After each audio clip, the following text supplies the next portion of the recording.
my fellow Wedding Florist friends, and welcome to the Wedding Florist Social Podcast. This is the podcast for wedding florists to learn all about acing their online presence.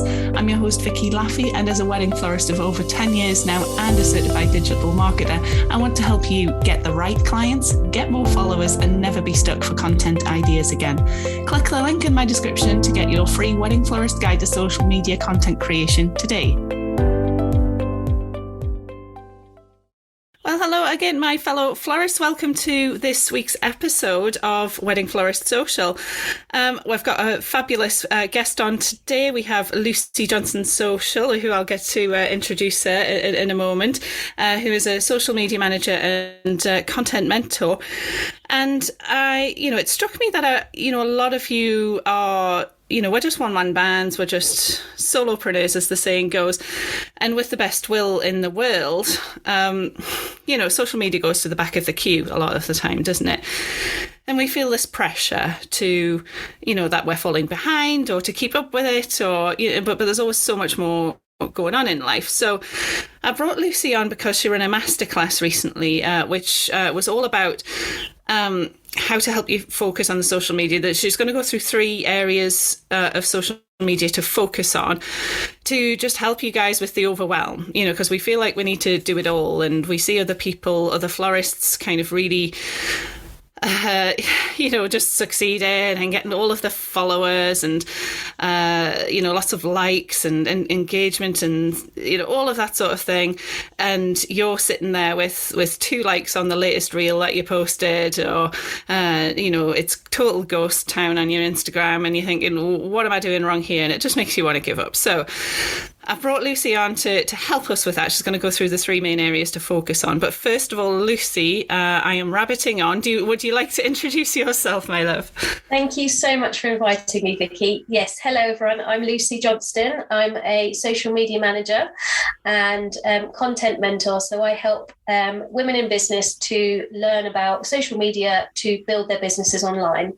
And I fully appreciate the amount of time that it takes to be doing this online. So my aim is to break things down to make it easier for you to understand, firstly, to understand the updates and to be able to make the most of it, as we say, to sort of work smarter and not harder. So I try and incorporate that into the week. my followers are used to me saying work smarter rather than harder. I think I'm going to get that on a t-shirt, actually. I think we all should. Absolutely. It's some excellent advice I was given 20 years ago, and it's always stuck with me. Work smarter rather than harder. Absolutely. So Lucy, I've followed you on Instagram for a while. There's the power of social media, first of all. That's how I came to know you. So it's definitely worthwhile doing this whole Instagram and Facebook business, because that's how you get to make connections and meet lovely people like you, Lucy. And I think that's it. Like you said, people will be following you and not liking and not engaging, and they're just like, that somebody pops up on their feed and you're like, you're like constantly there, and they keep seeing you, so that when you are in the mood, when you are in the frame of mind, and when you do need something, they come to mind first, and that is the power of social media. So absolutely. And it's not always the likes and the engagement, it's people are always there looking and watching and taking in what you're saying, so not to get too disheartened with the engagement sometimes. Absolutely. I mean, there's a lot of lurkers in the background, and I forget the latest figures on this, but there is that thing of just before we get into all of this areas to focus on, there is that thing of people need to see you a certain amount of times before they actually take any sort of action with you, like DM you or book you. Yes, and I think that has gone up, especially in the last few years, with a lot more people on social media, a lot more businesses on social media, and our attention span going down. So it's definitely there. And I'm a lurker for other businesses, and it's something that you see somebody, you're like, oh yeah, I know, I'm going to have to think about that in about 6 months' time. So brilliant, and you keep seeing them. So it's not.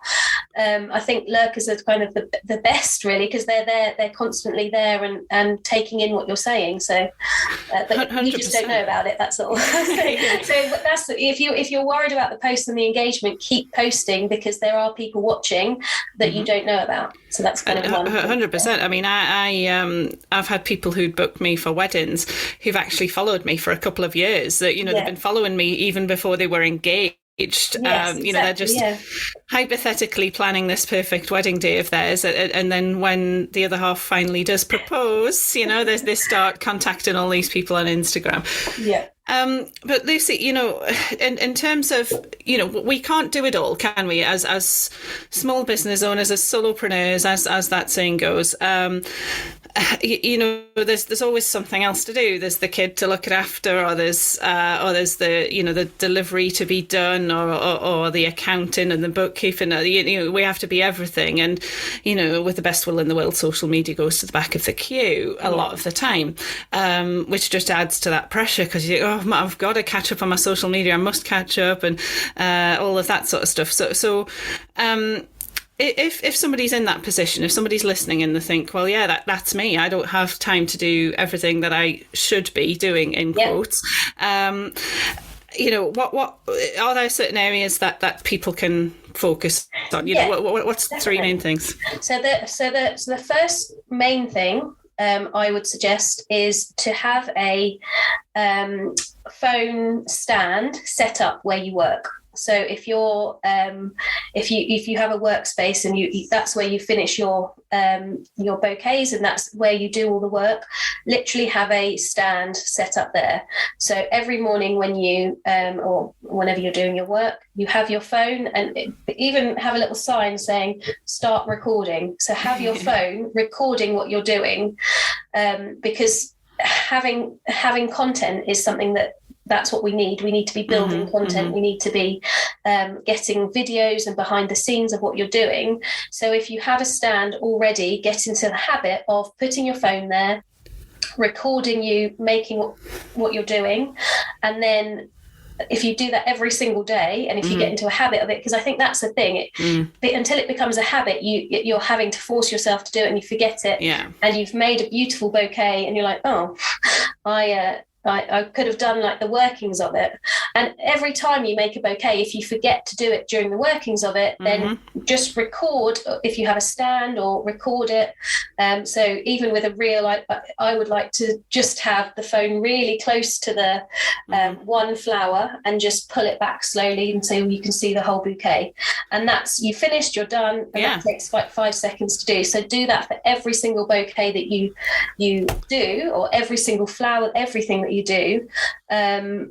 And then, so I'm kind of like, oh, technically that would be really good if you have the bouquet sitting in your work space, and then you get the camera and go close to the flower. And then once you've set it up, or the bride's holding it, then you can do another video really up close with the flower, and then pull it back. And then that's a beautiful reel. But until you start doing the videos, and until you start collecting this content, it's going to be you're on the back foot. So having that record everything you do mindset, you're going to end up with a phone full of content. And what I do is put them into a particular folder. So if I'm sitting there thinking, oh no, I haven't done anything, so I can go into the folder, I'm like, brilliant, I've got something right there that I can put straight on. And then you'll get into being able to be a bit more technical with it. Like I said, that real idea, having it in your workshop, and then having it, like if you're doing a centerpiece on the table, and then you're having it in the room, and you can see everything. So that video is key nowadays. This is it. I mean, just to pick up on something you said there, I'm often telling people, you can't make reels, or you can't do posts if you haven't been photographing or videoing anything throughout the day. And it is that muscle memory thing, isn't it, almost, where like you have to get into that habit of it, where it doesn't seem like a real slog to kind of, oh right, okay, I'll have to set my camera up, and then what am I going to do for this reel? And you should, as a matter of course, as a wedding florist, be taking photos and videos at every stage anyway, even if it's purely just for a record of what you've made, in case there's a complaint or anything, which touch wood is few and far between. You should be doing it purely for that purpose anyway. But just be photographing and videoing everything. I must take hundreds for every wedding that I do. My poor phone is bursting at the seams. And you have have to be capturing that content in the first place to be able to actually post anything, because otherwise it gets to the end of the night where, you know, when you've maybe put the kids to bed and you've actually had some dinner and, you know, you sit down and you think, oh, okay, I've got time to post on social media now. There's nothing to post. Because and having those things in place, like you said, actually having the content there ready to go. And it doesn't have to be a fancy, expensive stand or anything. It could be propped up against a plant pot or... Exactly. And that's what a lot of mine is. So that's probably something else to say now. That we have, especially this year, in the last year, we have moved away from wanting the perfectly poised, perfectly filtered, perfectly wonderful grids. What we want to see is actually, I say, the authentic self, or the raw images. We want to see all of that, because people are past wanting to see all this filtered stuff, and they're like, well, that's not really showing me. I remember actually seeing somebody, I was watching somebody doing some training, and I ended up having a discovery call with them, and when I went on the call with them, their face, I was just staring at their face, because I was like, how you look so different. And it's because she had such a strong filter on every single video, that when I finally saw her, I was like, oh, so that's what you look. I thought she was ill because like, am I speaking to the same person? So we're past the very filtered things. We literally want to see what you're doing. We want to get to know you, and we want to get to know the behind the scenes of what you do. And to do that, we need to see the way that you work. Video, as I said, is absolutely huge. So to even for when we're going to be buying from somebody, we want to get to know how they work. We want to get to know who they are and their sort of values. And being on video is the best way to do that. But if you're uncomfortable with being on video, we want to see your flowers all the time, and where you work and set up. And we want to see all of that. And just taking those small steps with, like I said, having it set up ready to go. But you said having the content, having a bank of content there, you're already like 5 steps ahead of just sitting down and going, oh no, I haven't done anything. I need to post something. So that's, and if you can get in front of the camera, and if you can let people see you and get to know you, because we don't want to see all the same posts that everybody's doing. We want to see why you're different and why we want to work with you as opposed to somebody else. So absolutely. I mean, I posted just to sort of show you guys, to explain to you guys how important video is, and how simple it can be. I posted a reel the other day, and my followers will be familiar with this reel. It was a beautiful bouquet with like peaches and blues and stuff in it. It was really pretty, and I got my creative on one day and just kind of bought a few pretty things in and made something beautiful out of it, and got loads of content out of it. And it wasn't anybody's wedding bouquet, it was just me playing. And I just did such a simple video. The bouquet was propped up on someone's really pretty mantelpiece, and I just literally panned the camera from the left to the right, past the bouquet, and then around on top of it. And the whole reel was just that. There was no fancy kind of what they call transitions, things going in and out, or, things disappearing and reappearing or anything like that. It was just a 7-second video of me panning around, no text or anything. And it was my most popular reel to date. It's 7,000 views and counting. So, it's done really, really well. And, so that's like the power of it. And now I didn't appear on the video. Which you don't have to. It was super simple. You don't have to be technically fancy with editing or anything like that. It's just, bam, there you go. Flowers doing the talking. Short videos as well, so having around 7 seconds is the ideal amount of time, because if we're scrolling, we're not watching long things unless it's somebody that that you really enjoy their content. You're going, oh yeah, I know them, I'll stop and watch it. We want the quick wins all the time. And actually on the kind of rawness, I did a TikTok last week that was very beautiful on the beach, and I kind of panned up. I was like, oh lovely, switching off on the Sunday, wonderful, and that had something like 200 views. And then the next one I did was the reality of yesterday, which was 2 cold, wet children, and we were seeing jellyfish on the beach, and everyone was worried about the jellyfish. And we had 3 dogs with us, and one of my dogs is quite old, and she was running around, and she was running around too much that she sort of got stiff. And the reality, I think it was something like on TikTok, it was like 1,300. So 5 or 6 times the amount of the beautifully set one.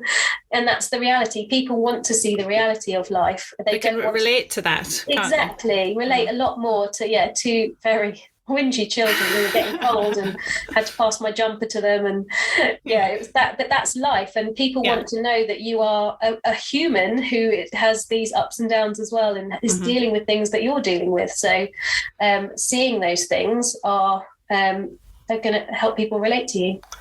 Absolutely. So so video is a really important area to focus on. So that's, and yes, was there a couple of other areas that you wanted to cover as well? So that's sort of just coming on from what I was saying, the being relatable.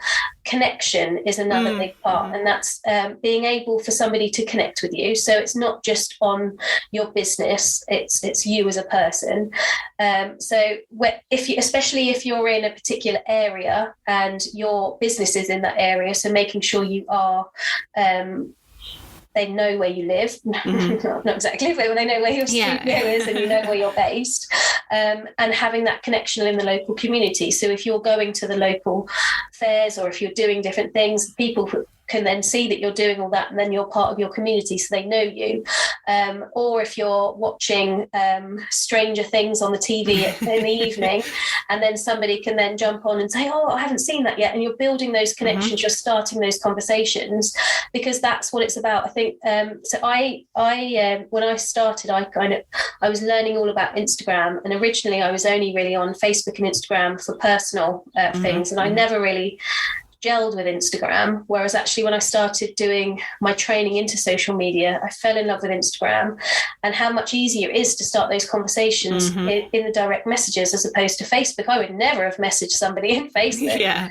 But over on Instagram, if you're on your stories and you're just chatting with what you're doing, people will pick up on that and they'll respond, and you can ask them to respond, and using the engagement stickers. A few weeks ago, or it was a few months ago, I was finishing, I do a Reels course, and I was just finishing the editing of it. So I just literally did a to-do list of what I was doing that day. And then somebody came in and said, oh, you're doing a Reels course. I'm actually looking for how to do Reels. Can I sign up? And she signed up and paid that day. Amazing. But the intention of putting that on was not to get people, it's just letting people know what you're doing and letting them get to know you, and having that connection, and the relatable things with having young children, having 2 springers. People then will be having those connections. You kind of narrow down who you want to work with. You're like, oh yeah, well I know her because we like the same things on TV. We have dogs that are the same. So you actually start to build, because sorry, I'm jumping all over, but being on social media, we have this barrier up. We're not in person. You can't walk into a floristry shop and start having a chat about the weather and getting to know whether you like this person who stood in front of you. So we have to help people break down those barriers, like having a shop front. Your social media is your shop front. People will come and they will see you, and they'll have a few seconds to decide whether they want to stay or not. And giving those opportunities for them to get to know you, they're more likely to stay if you're their type of person. If they're not, brilliant as well, because then you know that they're never going to buy from you. That works both ways. So when people have unfollowers, please don't worry. Oh my goodness, yeah. It might either be a bot that Instagram's clearing, or if people don't want to see your stuff, then great, because they're never going to buy from you. So my thing is not worrying about the numbers, more focused on providing for the people that are in your audience, and for your target audience, the people you want to work with. Well, that's the thing, So I was like extremely extremely pleased with my 7,000 views on that reel the other day, because that's the most I've ever got, and you should only ever measure against yourself. You know, if I looked at another florist, you know, I could name a few, but I won't. They consistently get like hundreds of likes on each thing, and they've got like 20,000 followers, things like that.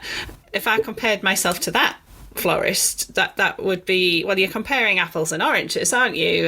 And that only makes me feel bad. You know, you've only got to sort of use that yourself. Is the only outcome. Yeah, absolutely. You just got to, you know, think of, okay, well, what did I do last time? How can I improve? What's my aim? You know, do I want to, like, why do I want to get this 10k follower thing? Like, why is that the magic number? Or what's that actually going to do for my business? Which it doesn't do anything anymore. Exactly. That used to be the whole swipe up thing, but now we all have a link sticker, so we can all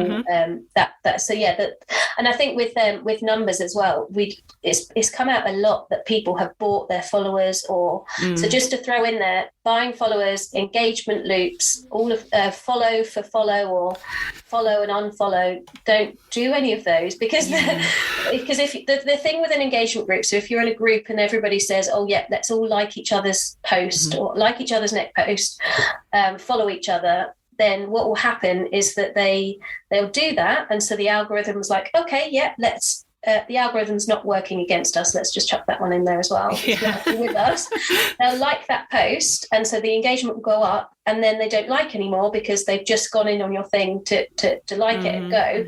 So then it will drop down again, so you're then even lower than you were before.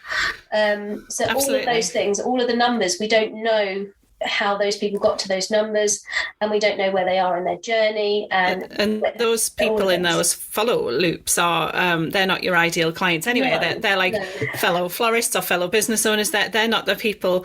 Instagram's looking at this, the algorithm is looking at this and sort of thinking, okay, well, those sort of people are liking that account, so let's show it to more of that sort of person.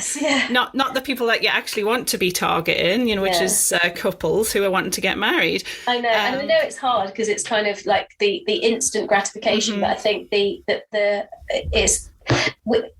way that I think of it now is that we're not posting for the instant hit. What we're doing is building in marketing over each week, each month, each year, so that the aim should be building in marketing into your business. So whether that's email marketing, whether that's social media posts, or it's network marketing, you're setting out an hour, 2 hours a week to focus on that, and that is your goal. That's your goal, as opposed to oh brilliant, I've got 2,000 likes, and then the next day, oh no, I've only had 20 likes or views. And then so all that happens is your emotions go up and down, and you're like, well, what's the point of doing it? Whereas if the focus is on getting the content out there, creating the content, recording the content, and building it into your working week, then over time those views and those people engaging with you will go up. So absolutely. Hard, I know. Play the long game. I guess. And just on that note as well, so I did a live to my Facebook group the other week. I had an absolutely fabulous wedding in May. May was actually full of really nice, big, you know, get your teeth into it kind of weddings, actually. It was very busy, but, you know, I got loads of good content off it after. Anyway, I digress. So I had this fabulous wedding, and, she had like aisle meadows and an arch and all sorts of stunning stuff.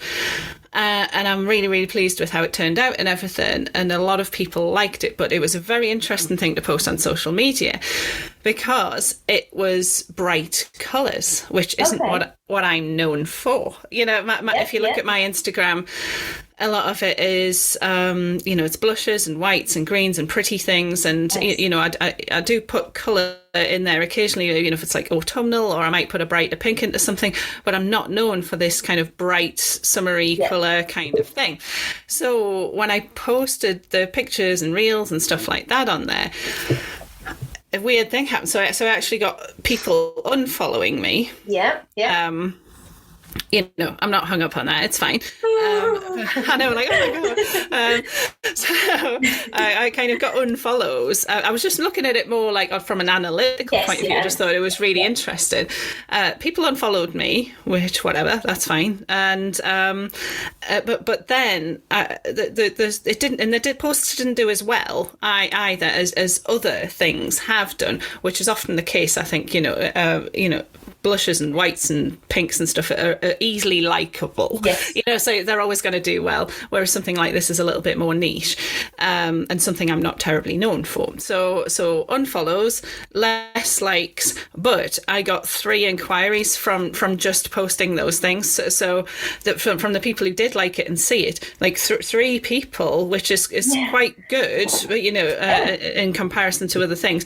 Within a couple of weeks, 3 people came back to me and they were like, filling in, I'm getting married at that venue, or filling in the inquiry form, or I saw the pictures you did at that venue a while ago, and I loved something like that, please.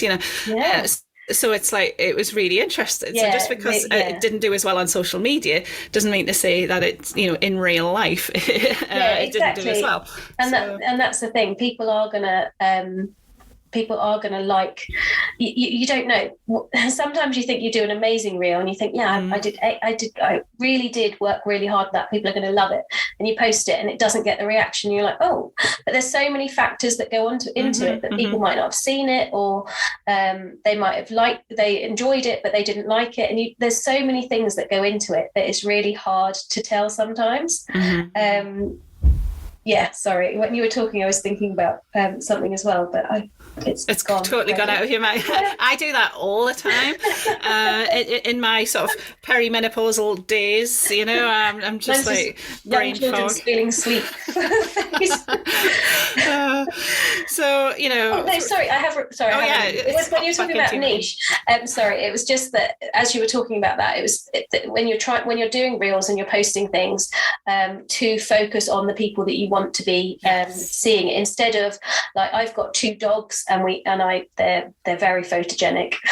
So I could spend a lot of my time getting videos of them and slow motions through the fields and all that kind of stuff. But I'd get lots of people who love springers following me, which is brilliant, but not for my business. So it's when you're posting things on Instagram and Facebook, it's being very clear on on the type of people you want to be attracting. Whereas things like in the stories, you can be a bit more, this is me, this is what I'm doing, and 100%.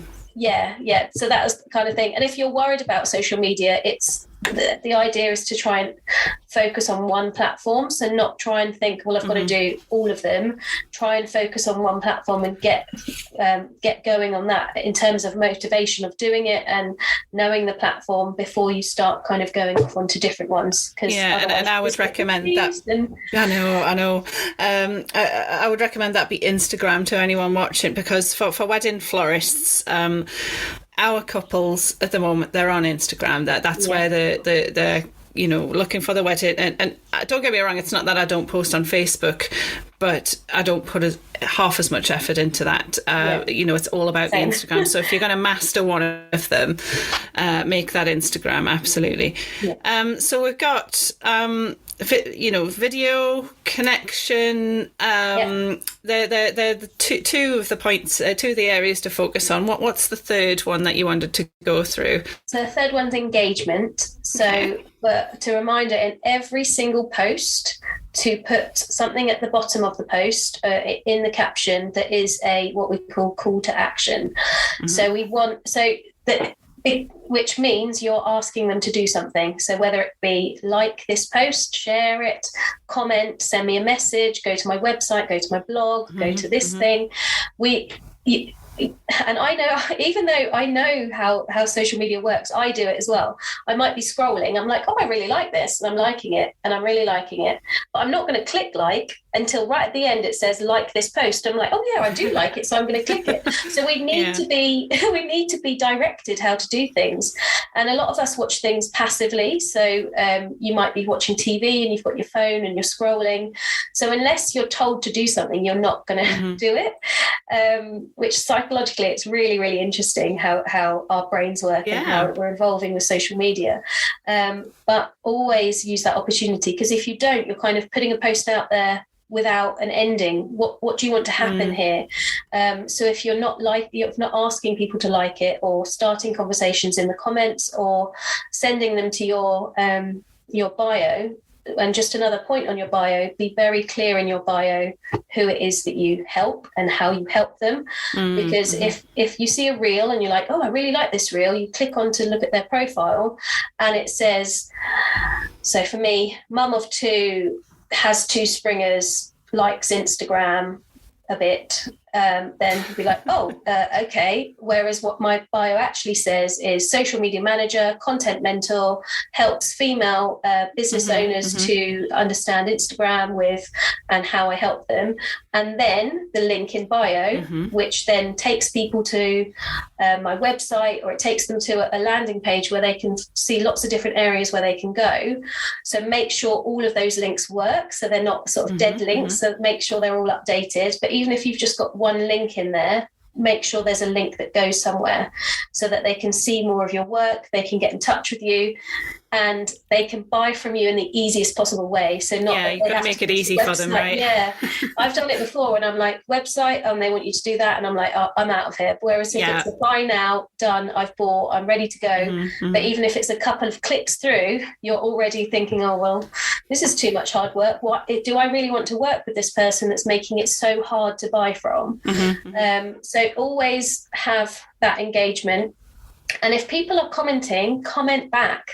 I've had people say to me that their engagement isn't very good, and then I go to their Instagram and there's all these comments from people, but they haven't replied to them. So so if you're sat there in the evening and you've not posted, or you're thinking about it, just go over your old posts and comment back, and have that as you're working, you're responding to people, you're engaging with them, you're giving them an opportunity to open a conversation with you, because that's what we want. We want to have these conversations. We want to get to know people in a genuine way, not I'm talking to you because I want you to buy from me. You're getting to know people, and the amount of friendships that I've made, and through social media, the connections that I've made with people who've then invited me to summits, or to talk in their membership, or to then collaborate on a particular thing. And so people within your industry, those engaging with people and connecting with people are so important. And if you're on stories, and if you're playing around on stories a bit more, make sure you use the engagement stickers, so you can have like the different types of flowers, and you say, which one do you prefer, this one or that one? Getting people to engage to then help you decide where your business is going. So if you're kind of deciding that you're going to go down a different avenue, you can do your market research within stories, and all that engagement is helping you get to know your ideal client more, helping you get to know what they want, which is helping you with your business. So it's all working together.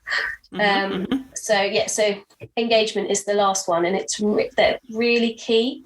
So ask people, like direct people where to go, where you want them to go, to engage with you more, but also respond back to them if they talk to you. And don't worry if it's ages, because I've done it where I've had like the last few months with children being ill, I've missed things, and I literally like, I haven't responded to a couple of people. I'll just go down all of my posts, even from weeks ago, because it might have been just before someone was sick, and then we've had a lot of sickness. Then I will go back and say, I'm really sorry, I missed this, and you start that conversation again, because then as well as from an algorithm point of view, if you're responding to them, they're responding to you, they're more likely to put your next post in front of them.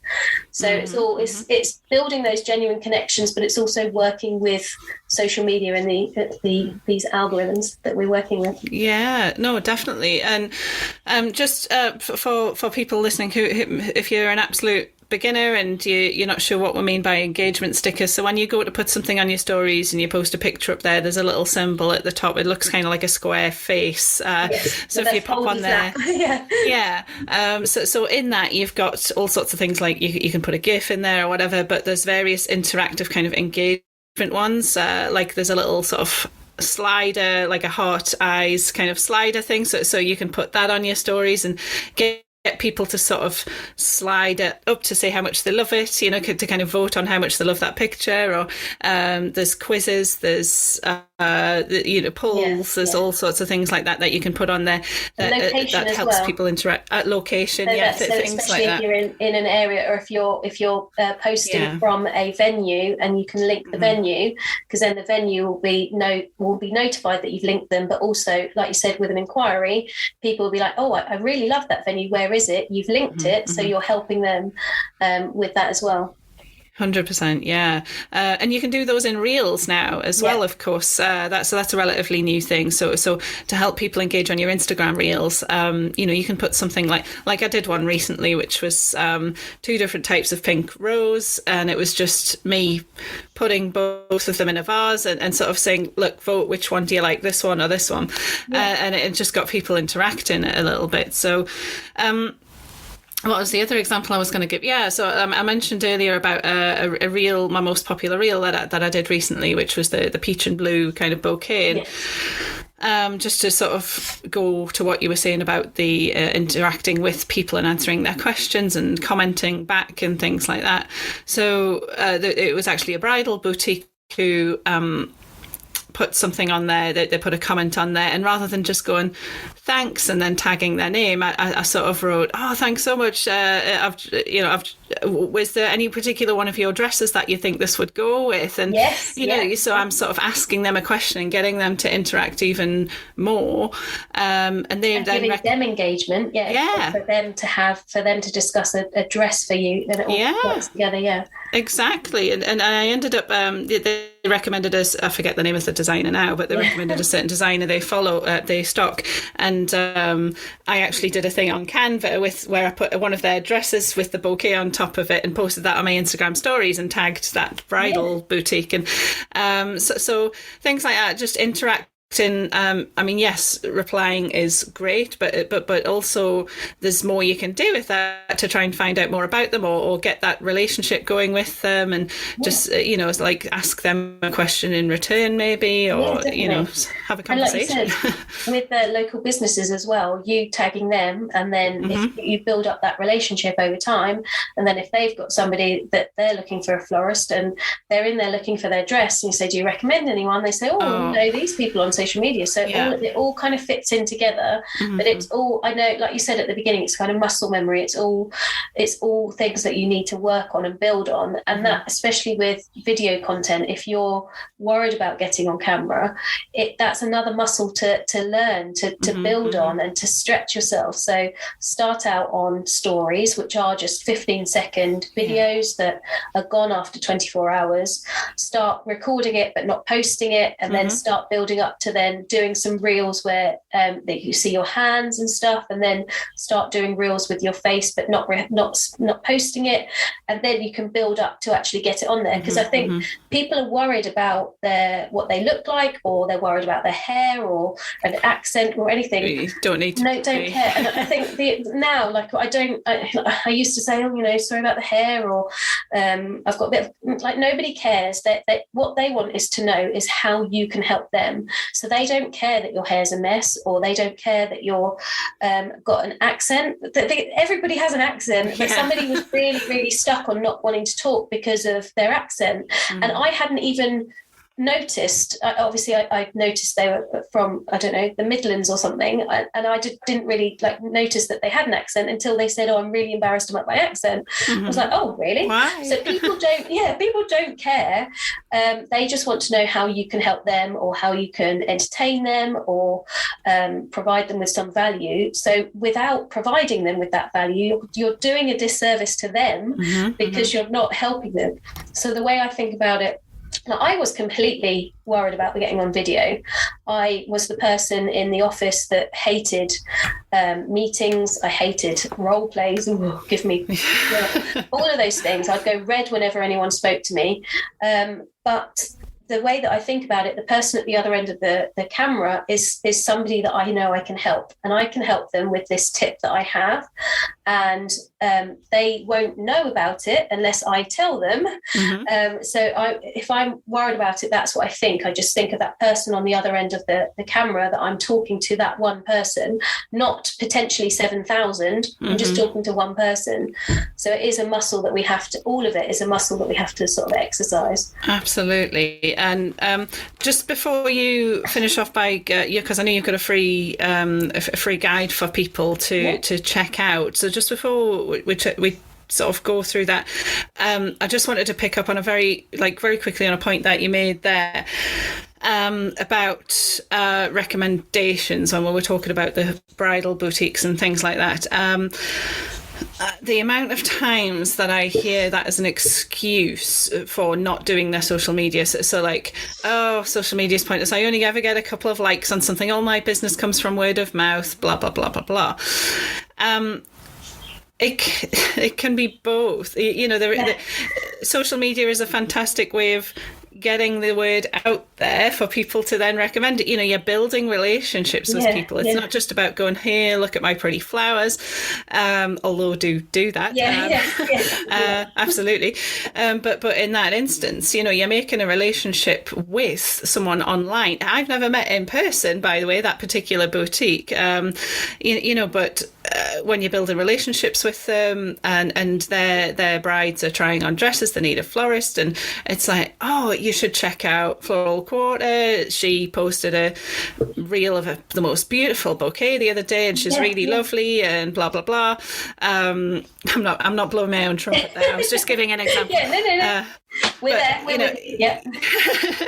So it's just that's how you build that relationship, and that's how you get the word of mouth. So and that happened because of social media. So don't give up on the social media or make that an excuse. It's all this feeding in together. So you don't, like we said at the beginning, we don't know who's watching. So it could be, and if you know that a particular bridal boutique always recommends someone else, well, they might only do that because they had that connection from social media 2 years ago, but you don't know whether that recommendation is going to change shortly. You don't know unless you actually put yourself out there. And I know putting yourself out there is hard, but again, it's something else that you just have to get into doing. And each time you do it, it gets easier. So, and I fully appreciate that from somebody who just was scared of her own shadow, to then be out and like being confident on video. It is something to learn. So it is, and you can do it, because if I can do it, honestly, if you met me a few years ago, it would be a completely different story. But it's that making that conscious decision to get out of your comfort zone and take those small steps. Yeah, absolutely. Great advice. So what was the freebie you have to give away to people, and how can they get it? So I do have it's called a bio makeover guide, because lots of people I see that, like I said, that the bio is just, it needs to be clear exactly who you are, how you can help somebody, so they know, because you've only got about 3 seconds for somebody to jump onto your bio and go, yeah, I want to follow you. So that is on my Instagram within my link in bio. So my handle across social media is at Lucy Johnstone with an E, social. So if you can find me on there, and then you can come along and download my guide. I do Reels training, like I said, so that you can go onto the wait list for that. So I give people the updates of things and let you know, sort of break it down to make social media easier, so that you can connect with your ideal client without making it an insane task at the end of the week. So that's kind of the way that I want to try to work, is to break things down, because I don't want to always give people a massive to-do list, because I know what it's like with a to-do list, especially if it's something you're uncomfortable with, it will go to the bottom of the pile. Absolutely. That's fun. I mean, we'll put the links to all of Lucy's, socials and a free guide and everything in the show notes as well. So you guys grab your copy, go to the podcast show notes and click the links to grab your copy. But Lucy, it's been absolutely fabulous chatting to you. It's always good to speak to a like-minded person have a conversation and nerd out about social media a bit. But it's been lovely. And I'm so glad that, you could make it today, because we were trying to arrange this, and like we say, life gets in the way, and a little boy was ill and we had to rearrange, and bless him, he's ill again this morning, so I hope he gets well soon. He's with his dad right now, so that's all right, just for those who are listening. He didn't interrupt, so I was quite impressed that he didn't interrupt. There you go. Brilliant. So thank you so much for coming along, and for everybody who's listened, I hope that's been really, really useful to you. Let me know if any of that resonates, and flower on. Well, thanks so much for listening all the way to the end of Wedding Florist Social. Remember to hit subscribe so that you don't miss out on any future episodes. And if you want access to some free community and support, then head across to Facebook and look me up on the Worldwide Wedding Florist Community Group. I look forward to seeing you there.